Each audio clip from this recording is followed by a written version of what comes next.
алейхиссаламга жүз көрүшүп учурашчылыкты бардыбызга насип кылсын. Жана ошондой эле кыяматта пайгамбарыбыз саллаллаху алейхи вассаламдын үммөтүнүн сафын көбөйтүүнү жана ошол көбөйүшлүгүнө себепкер болууну Алла субханаху ва таала бардыбызга насип кылсын. Алла субханаху ва таала бардыгыбызды жамандыктын жапкычы, жакшылыктын ачкычы кылган болсун. Алла субханаху ва таала бардыгыбызды дайыма жакшы сөздөрдү, Алла разы боло турган гана амалдарды кылууну бардыгыбызга товфик берген болсун. Алла таала бардыгыбыздын убактыбызга береке берсин, тапкан акчабызга дагы береке берсин, жашап жаткан өмүрүбүздү да Алла таала берекелүү кылган болсун. Алла субханаху ва таала бардыгыбыздын билип дагы билбей дагы кылган ката кемчиликтерибизди кечирип, эгерде күнөө иш кылып каталарыбыз кетип жаткан болсо, ошол каталарыбызды мойнубузга алып, момун болуп, тооба кылууну бардыгыбызга Алла таала насип кылган болсун.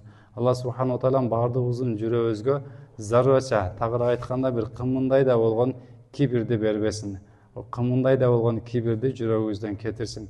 Толук момун болуп, момун болгон абалда акыркы сөзүбүз ла илаха иллаллах Мухаммад расулуллах келмеси болуп, бул дүйнөдөн өтүп кетиштикти бардыгыбызга насип кылган болсун. Бул дүйнөдө дагы акыретте дагы Аллах таала бардыгыбыздын жүзүбүздү жарык кылган болсун. Саллаллаху таала аля хайри кулхи Мухаммад ва аля алихи ва асхабихи ажмаин. Амин. Аллаху акбар.